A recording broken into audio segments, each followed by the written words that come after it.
Hello everyone, a beautiful good morning to all, सुप्रभात and welcome back to my channel. I am पूजा और आज हम बात करने वाले हैं 23rd and 24th of March के करंट अफेयर्स। क्योंकि कल संडे था तो संडे को हमारा डेली करंट अफेयर्स नहीं आया था। कल हम लोगों ने वीकली करंट अफेयर्स पर डिस्कशन किया था। वीकली करंट अफेयर्स में हमने पूरे वीक के इम्पॉर्टेंट डेज देखे थे, पूरे वीक के सभी इम्पॉर्टेंट वन लाइनर्स को कवर किया था और कंप्लीट वीक के हम लोगों ने टॉप 85 एमसीक्यूज देखे थे। आई होप आपने इन क्वेश्चंस को अटेंड किया होगा, इससे आपका अच्छा खासा रिवीजन हो चुका होगा। कल मैं वीकली जो बैंकिंग करंट अफेयर्स है वो नहीं बना पाई थी, बट आज आप लोगों को वीकली बैंकिंग करंट अफेयर्स, ठीक है, जिसमें केवल और केवल बैंकिंग न्यूज होती हैं, वो आज मैं आपके साथ शेयर कर दूंगी। ओके है जी, चलो स्टार्ट कर लेते हैं आज के सेशन को। सबसे पहले बात करते हैं कि 23 और 24 मार्च को हमने कौन सा इंपॉर्टेंट डे सेलिब्रेट किया। अब यहाँ पे 24 मार्च बहुत इंपॉर्टेंट है, इसे याद रखना है, कई बार एग्जाम में प्रश्न बना है। 24 ऑफ मार्च को हम टीवी डे या फिर वर्ल्ड ट्यूबरक्लोसिस डे के नाम से जानते हैं। आप लोगों ने एक वैज्ञानिक के बारे में, एक साइंटिस्ट के बारे में सुना होगा जिनका नाम है रॉबर्ट कॉच। इन्होंने ही सबसे पहले टीबी के बैक्टीरिया का पता लगाया था। टीबी जो बीमारी होती है वो बैक्टीरिया के कारण होने वाली बीमारी होती है और रॉबर्ट कॉच ने सबसे पहले 1882 में टीबी के बैक्टीरिया का पता लगाया था। ठीक है जी। इसके अलावा ऑफिशियली इस दिन को सेलिब्रेट करने की शुरुआत 1983 से हुई थी। ओके, एक बैक्टीरिया होता है जिसका नाम है माइको बैक्टीरियम ट्यूबरक्लोसिस, इसके कारण टीबी होती है और इसकी थीम है yes we can end TB, commit, invest, deliver. This is very important day, very important theme, इसे याद रखना है।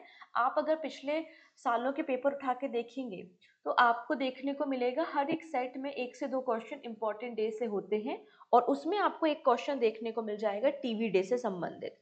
तो वर्ल्ड टीबी डे कब आ गया? 24 तारीख को आ गया। ठीक है, इसकी थीम क्या थी? Yes we can end TB, commit, invest and deliver. अब 23rd ऑफ मार्च को हमने सेलिब्रेट किया था वर्ल्ड मेट्रोलॉजिकल डे। ठीक है, वर्ल्ड मेट्रोलॉजिकल डे का इस साल 75th एनिवर्सरी थी।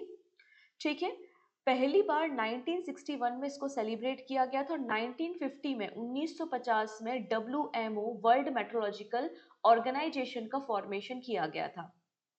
ये बॉडी वेदर फॉरकास्ट करने का काम करती है, क्लाइमेट चेंज को मॉनिटर करने का काम करती है और इसकी थीम है closing the early warning gap together.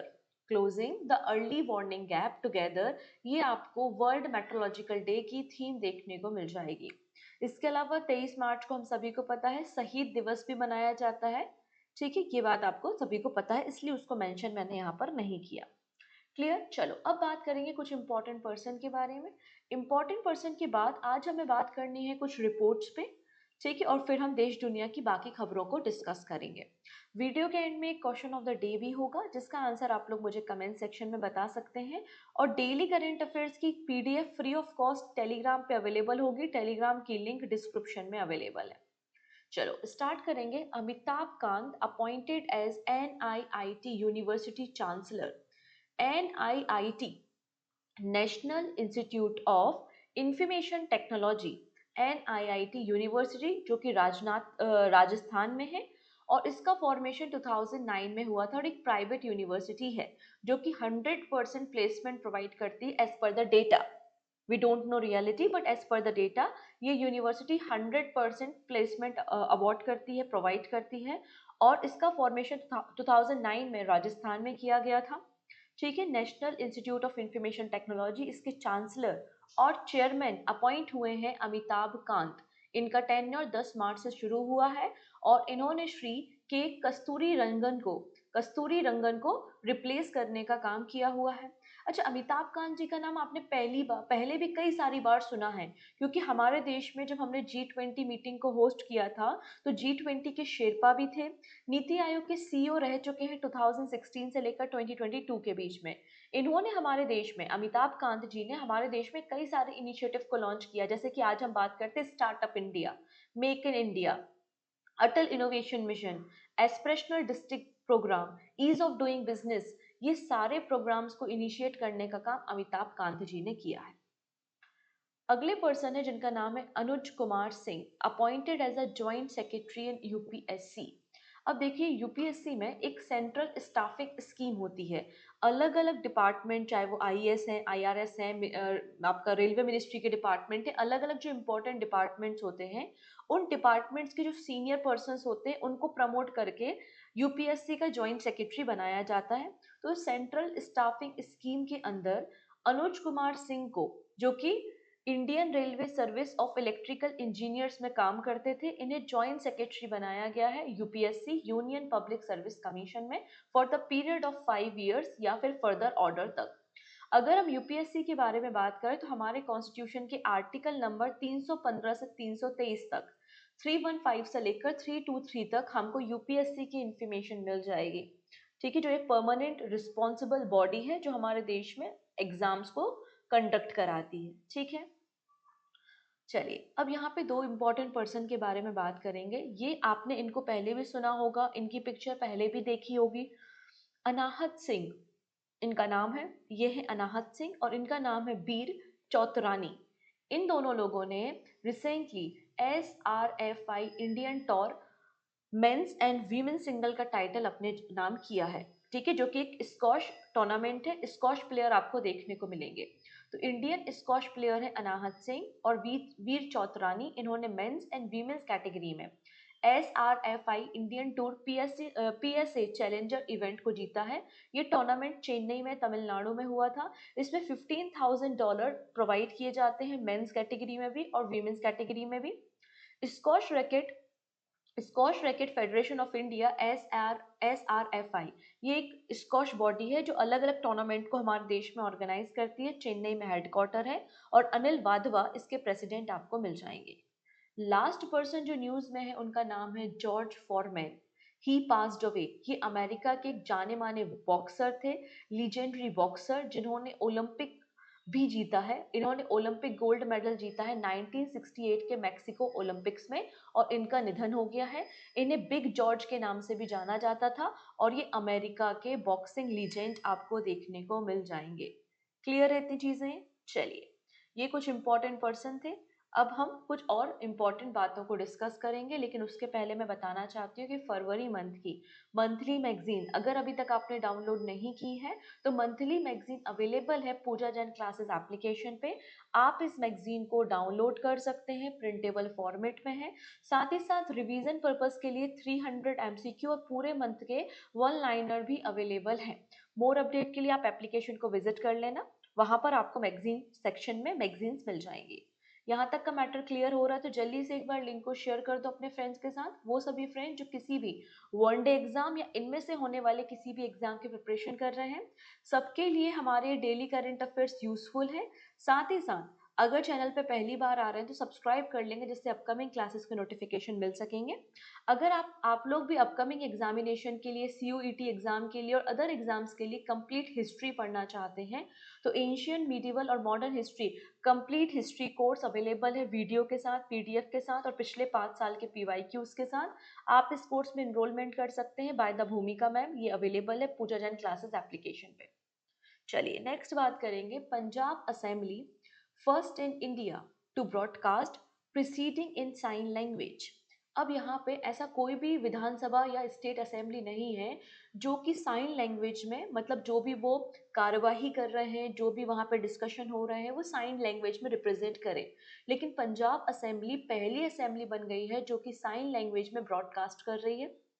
ठीक है, तो Punjab has become the first state in India to broadcast it state legislative assembly proceeding in sign language. Doctor Baljit Kaur जो कि minister of social security, women and child development है पंजाब में, इन्होंने announcement किया है। हमारे देश में right of person with disability act 2016 का एक्ट है। उसी 2016 का एक्ट जो है उसका सेक्शन नंबर 40, तो सेक्शन नंबर 40 ये कहता है कि सरकारें कोशिश करेंगी कि डिसेबल जो पर्सन है, जो सफर कर रहे हैं, उनको प्रॉपर कम्युनिकेशन सिस्टम स्टेब्लिश करें। तो उसी सेक्शन 40 के अंदर पंजाब राज्य पहला राज्य बन गया है जो अपनी स्टेट असेंबली में साइन लैंग्वेज को इंट्रोड्यूस कर रहा है। पंजाब के गवर्नर गुलाब चंद्र कटारिया हैं, चीफ मिनिस्टर भगवत सिंह मान है। साइन लैंग्वेज डे हर साल हम 23 सितंबर को मनाते हैं सिंस 2018। यूनाइटेड नेशन ने इस दिन को सिलेक्ट किया था 1951 में। Support sign language rights, support sign language rights आपको थीम देखने को मिल जाएगी। यहाँ तक का मैटर क्लियर हो चुका है? ठीक है, अगली कहानी को समझ लेते हैं। तो फिर हम नेक्स्ट है East Coast Railway. East Coast Railway create history and become the first railway zone to achieve 250 metric ton of frigate loading in 24-25। हम यहाँ पे मालगाड़ियों के बारे में बात कर रहे हैं जो कि सबसे ज़्यादा ट्रांसपोर्ट करती हैं गुड्स का। तो यहाँ पे ईस्ट कोस्ट रेलवे जो है उसने बेंचमार्क क्रिएट किया है और सेकेंड कॉन्जिक्यूटिव ईयर ये भारत का पहला रेलवे जोन बन चुका है जिसने second consecutive year 250 million tonne 250 million tonne freight को मतलब ट्रांसपोर्ट सर्विसेज दी हैं 2024-25 में। टॉप परफॉर्मिंग रेलवे जोन आपको देखने को मिल जाएगा और ये सेकेंड कॉन्जिक्यूटिव ईयर आपको देखने को मिलेगा। तो ये टारगेट अपना अचीव कर पाया, इसके पीछे कोई ना कोई कारण तो रहा होगा। तो यहाँ पे तीन चीजें बताई जाती है। पहला है कोल फील्ड, तो Mahanadi Coal Field Limited Talcher largest contributor है फ्रिगेट मूवमेंट का। कोयले को ट्रांसपोर्ट किया जा रहा है ईस्ट कोस्ट रेलवे की मदद से। फिर 5 पोर्ट्स इसके जुडिक्शन में आते हैं, पारादीप पोर्ट, धामरा पोर्ट, विशाखापत्तनम, फिर आपका गंगावरम पोर्ट और गोपालपुर पोर्ट। तो ये 5 पोर्ट इसके जुडिक्शन में आते हैं। यहाँ से जो भी ट्रांसपोर्टेशन होता है वो इसी के अंदर होता है। ठीक है। आयरन ओर माइंस, तो यहाँ पर जो बेलाडीला माइंस है, बेलाडीला माइंस है छत्तीसगढ़ में और क्योझर डिस्ट्रिक्ट उड़ीसा में। ये आयरन ओर के ट्रांसपोर्टेशन के लिए जानी जाती है और ट्रांसपोर्टेशन जो है वो ईस्टर्न कोस्ट रेलवे की मदद से किया जाता है। इसलिए ईस्टर्न कोस्ट रेलवे भारत का पहला ऐसा रेलवे है जो कि 250 मिलियन टन फ्रिगेट ट्रांसपोर्ट कर रहा है 2024-25 में। ठीक है, चलिए अब हम यूनेस्को की और अंकटाड की रिपोर्ट पे बात करेंगे। कुछ बेसिक बातें ही करेंगे, मेजर हाइलाइट्स को ही डिस्कस करेंगे। ठीक है, सबसे पहले अंकटाड का फुल फॉर्म पूछा जाता है, United nation conference on trade and development. UNCTAD ने एक रिपोर्ट रिलीज की है जिसका नाम है a world of dead report. तो क्वेश्चन बन सकता है a world of dead report किसने पब्लिश की है? तो आंसर हो जाएगा United nation conference on trade and development ने। ये रिपोर्ट बताती है कि दुनिया भर में वो कौन कौन से देश हैं जिन्होंने सबसे ज्यादा पब्लिक डेट ले रखा है। और यहाँ पर इस रिपोर्ट में बताया गया है कि जो डेवलप्ड कंट्री है, ठीक है, डेवलप्ड कंट्रीज का जो लोन है, पब्लिक जो डेट है वो कम है, जबकि डेवलपिंग कंट्रीज का डेट जो है वो काफी ज्यादा है और काफी बड़े अमाउंट में ये लोग इंटरेस्ट भी पे कर रहे हैं। तो यहाँ पर हम बात कर रहे हैं ग्लोबल डेट के बारे में कि ग्लोबल डेट इंक्रीज हुआ है और जो पब्लिक डेट है वो 97 ट्रिलियन डॉलर मिल जाएगा 2023 में। इसमें डेवलपिंग कंट्रीज का जो डेट है वो ट्वाइस है, दो गुना ज्यादा है डेवलप्ड कंट्रीज के कंपैरिजन में। तो अगर पूछा जाए कि पूरे वर्ल्ड के दुनिया भर के देशों ने कितना पब्लिक डेट लेकर रखा हुआ है तो 97 ट्रिलियन डॉलर है। इंडिया का कितना है? इंडिया का है 2.9 ट्रिलियन डॉलर। ठीक है, 54 डेवलपिंग नेशंस जो हैं वो बहुत ज़्यादा इंटरेस्ट यहाँ पर पे कर रहे हैं। डेवलपिंग कंट्री जो है वो 2 से लेकर 12 टाइम्स ज़्यादा इंटरेस्ट पे कर रही है compare to the developed country. यहाँ पर जो ब्लू एरिया है ये डेवलपिंग कंट्रीज का है और जो पीले रंग का एरिया है वो डेवलप्ड कंट्री का है। तो आप देख सकते हैं कि यहाँ पे जो लोन है वो डेवलपिंग नेशंस जो है वो ज़्यादा लोन ले रहे हैं। डेवलपिंग नेशंस इंटरेस्ट रेट भी ज़्यादा पे कर रहे हैं as compare to the developed country. ना बात करते हैं यूनेस्को के बारे में, यूनेस्को की रिपोर्ट के बारे में। United nation world Water Development report. So world Water Development report किसने पब्लिश की है? आंसर हो जाएगा यूनेस्को ने इसको पब्लिश किया है। और ये 22 मार्च को जब हमने वर्ल्ड वाटर डे सेलिब्रेट किया था तब इस रिपोर्ट को पब्लिश किया गया। इसमें बताया गया कि अलग अलग देशों के पास किस तरीके से फ्रेश वाटर है और हम किस तरीके से फ्रेश वाटर रिसोर्सेज को यूज करते हैं। तो ओवरऑल यहाँ पे असेसमेंट किया गया है। वर्ल्ड वाटर डेवलपमेंट रिपोर्ट को पब्लिश किया है यूनेस्को ने on the behalf of United Nation Water and its production is coordinated by the UNESCO World Water Assessment Programme. इसकी थीम, ये जो रिपोर्ट है इसकी अपनी एक थीम है और थीम क्या है? Mountain and glacier water towers, ये आपको थीम देखने को मिलेगी। इसमें कहा है कि लगातार क्लाइमेट चेंज होने के कारण सबसे ज्यादा जो इम्पैक्ट पड़ रहा है वो हमारे ग्लेशियर्स को पड़ रहा है। इसलिए तो 2025 को यूनाइटेड नेशन ने वर्ल्ड ग्लेशियर प्रिजर्वेशन या कंजर्वेशन ईयर भी डिक्लेयर किया हुआ है। इस रिपोर्ट में कहा गया, report says that all mountain range have shown evidence of warming since the 20th century। Obvious सी बात है, जितने भी माउंटेन रेंज हैं सभी में आपको एविडेंस देखने को मिल रहा है क्लाइमेट चेंज का। लगातार क्लाइमेट चेंज हो रहा है जिसका इम्पैक्ट हमारे माउंटेन्स पे पड़ रहा है। लगातार टेम्परेचर इंक्रीज होने के कारण स्नोफॉल की जो क्वांटिटी है वो काफ़ी कम हो गई है, और स्नोफॉल की बहुत थिन लेयर, बहुत ही पतली लेयर ही आपको माउंटेन्स पे देखने को मिलती है, और जनरली स्नो के फॉर्म में ना होके पानी के फॉर्म में बारिश होती है, रेनफॉल जनरली हो रहा है। अगर बहुत ही थिन लेयर आपको माउंटेन्स पर देखने को मिलेगी तो वो बहुत जल्दी मेल्ट भी हो जाएगी, जिससे हमारे ग्लेशियर्स की जो हाइट है वो लगातार रिड्यूस भी हो रही है। Many glacier have disappear entirely. बहुत सारे ग्लेशियर है जो परमानेंटली गायब हो चुके हैं, जैसे कि कोलंबिया। कोलंबिया का जो ग्लेशियर है वो 90% तक डिसअपियर हो चुका है, ये बात इसमें कही है। इसमें कहा गया है कि अगर ग्लोबल वार्मिंग इस तरीके से बढ़ती रही, मतलब 1.5 से लेकर 4 डिग्री सेल्सियस तक, तो लगभग 26 से लेकर 40% तक हम अपने ग्लेशियर्स को खो देंगे all over the world by the 2100। ये बात इसमें मेंशन की गई है, और इससे लगभग 2 बिलियन लोगों को नुकसान होगा, ऐसा इस रिपोर्ट में मेंशन किया है। नाउ बात करेंगे QS world university ranking by subject. Subject के अकॉर्डिंगली अलग अलग यूनिवर्सिटीज़ की रैंकिंग की गई है। तो इसमें हमें बात करनी है वर्ल्ड की टॉप यूनिवर्सिटी, और भारत की वो कौन कौन सी यूनिवर्सिटीज़ हैं जो कि टॉप पर आ रही हैं या फिर इस लिस्ट में फीचर की गई हैं। तो पहली चीज़ तो 15th एडिशन रिलीज हुआ है QS world university ranking by subject का। ठीक है, इसमें बोला गया है कि IIT Dhanbad, Indian Institute of Technology IIT Dhanbad, इस्लाम जो आपका धनबाद इंस्टीट्यूट है, वो पहली बार आपको टॉप इंस्टीट्यूट की कैटेगरी में देखने को मिल रहा है।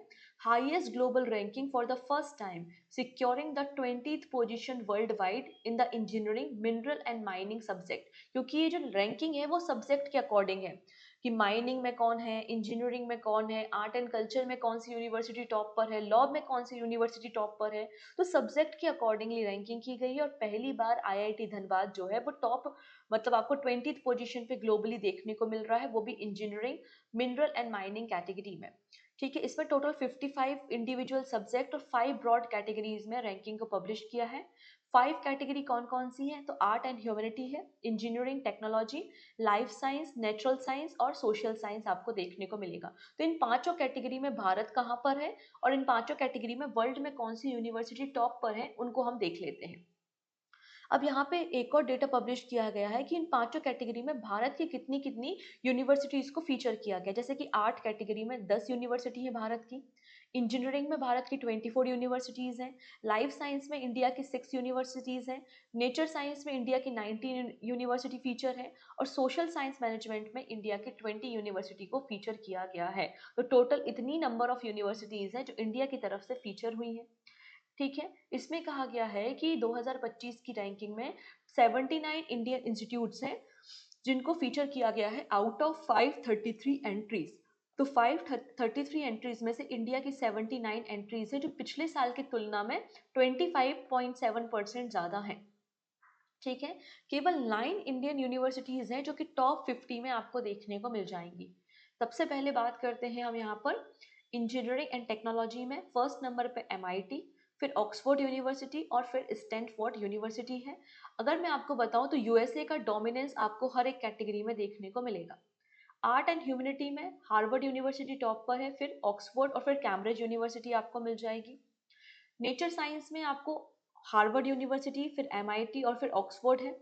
लाइफ साइंस में हार्वर्ड, ऑक्सफोर्ड और जॉन हॉपिंग्स। तो आप देख रहे हैं हार्वर्ड यूनिवर्सिटी, एमआईटी, ऑक्सफोर्ड, यही सब टॉप पे है। सोशल साइंस में हार्वर्ड यूनिवर्सिटी है, ऑक्सफोर्ड है और स्टैनफोर्ड यूनिवर्सिटी है। ठीक है, तो ये 5 कैटेगरी में टॉप 3 यूनिवर्सिटीज हमने देख ली। ना बात करते हैं इंडिया कहाँ है। तो इंडिया सबसे पहले आपका आईएसएम धनबाद। ठीक है, आईएसएम धनबाद आपको 20th पोजीशन पे देखने को मिलेगा इंजीनियरिंग कैटेगरी में। आईआईटी बॉम्बे 28th पोजीशन पे है इंजीनियरिंग कैटेगरी में। ठीक है, आईआईटी खड़गपुर 45th पोजीशन पे है again engineering category. IIT Delhi भी इंजीनियरिंग कैटेगरी में 26th पोजीशन पे है। आईआईटी बॉम्बे आपको 50वें स्थान पर मिल जाएगा। फिर आईआईएम अहमदाबाद जो है बिजनेस और मैनेजमेंट कैटेगरी में 27 पे है। बेंगलुरु का IIM है जो वो आपको 40वें स्थान पर, IIT मद्रास 31 और जवाहरलाल नेहरू यूनिवर्सिटी 29 पे है। तो ये कुछ 9 यूनिवर्सिटीज़ हैं जो कि टॉप 50 में आपको देखने को मिल जाएंगी। इंडिया पूरे वर्ल्ड में 12th नंबर पे आता है ओवरऑल एंट्रीज में। इंडिया की 79th एंट्रीज हैं और इंडिया पूरे वर्ल्ड में 12वें स्थान पर आता है। सबसे ज़्यादा एंट्रीज आपको चाइना, US, UK और कोरिया की देखने को मिल जाएंगी। नाउ दिस इज इम्पॉर्टेंट, ध्यान से समझिएगा। NHB, नेशनल हाउसिंग बोर्ड, ठीक है, नेशनल हाउसिंग बैंक, इन्होंने एक रिपोर्ट रिलीज की है जिसका नाम है trend on report on trends and progress of housing in India. मतलब हमारे देश में किस तरीके से हाउसिंग लोन का डिसबर्समेंट हो रहा है, किस तरीके से लोग हाउसिंग लोन ले रहे हैं, मतलब कौन सा सेक्टर है, कि बिजनेस क्लास है, कि लो इनकम ग्रुप है, कि मिडिल इनकम ग्रुप है, कौन लोग हैं जो सबसे ज़्यादा यहाँ पे लोन ले रहे हैं अपने घरों को कंस्ट्रक्ट करने के लिए। तो रिपोर्ट का टाइटल क्या है? Trend and progress of housing in India. इसको नेशनल हाउसिंग बैंक ने रिलीज किया है। इसमें बताया है कि बैंक का डोमिनेंस आपको देखने को मिलेगा। जितना भी हाउसिंग लोन डिस्ट्रीब्यूट किया गया है पूरे इंडिया में, उसका 81% बैंक्स ने डिस्ट्रीब्यूट किया है और 19% जो है वो आपकी हाउसिंग फाइनेंस कंपनी है जिन्होंने लोन बांटने का काम किया है।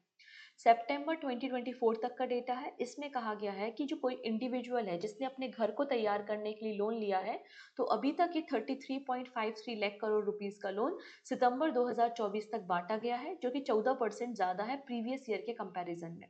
मिडिल इनकम ग्रुप जो है वो 44% इन्होंने टोटल हाउसिंग लोन लिया है। आप देख सकते हैं मिडिल इनकम ग्रुप का परसेंटेज सबसे ज़्यादा है 44%। फिर आपका जो इकोनॉमिकली वीकर सेक्शन है या लोअर इनकम ग्रुप है, उनका शेयर है 39% और हाई इनकम ग्रुप जो है उन्होंने 17% लोन लिया है। तो ये लोन का आपकी कैटेगरी वाइज हो गया ना। बात करते हैं एरिया वाइज, तो सबसे ज़्यादा लोन जो लिया है वो सदर्न स्टेट्स ने लिया है 35%, फिर वेस्टर्न स्टेट्स ने 30% लिया है, ईस्टर्न ने आपका नदर्न ने 28% लिया है। तो ये आपका क्या हो गया, आपका एरिया वाइज, ठीक है। और आपको मैंने बताया कि बैंक का डिस्ट्रीब्यूशन 81% है, जबकि हाउसिंग फाइनेंस कंपनी ने केवल 19% ही लोन डिस्ट्रीब्यूट किया है। लेकिन इन सभी का मिला दिया जाए तो केवल 5% ही लोन है जो कि आपको ग्रीन बिल्डिंग के लिए दिया गया है। ग्रीन बिल्डिंग के लिए केवल 5% लोन दिया गया है ना। बात हो रही हाउसिंग प्राइस इंडेक्स के बारे में। हाउसिंग प्राइस इंडेक्स लगातार इंक्रीज हो रहा है, 6.8% ईयर ऑन ईयर ग्रोथ देखने को मिल रही है। और housing loan as per the GDP भी इंक्रीज हुआ है। पहले GDP का 6% ही हाउसिंग लोन जाता था, अभी GDP का 11.26% हाउसिंग लोन जा रहा है। यहाँ पर जो हमारा नेशनल हाउसिंग बैंक है, under the section 42 of national housing bank act 1987, यहाँ पर इस इंडेक्स को पब्लिश किया गया है।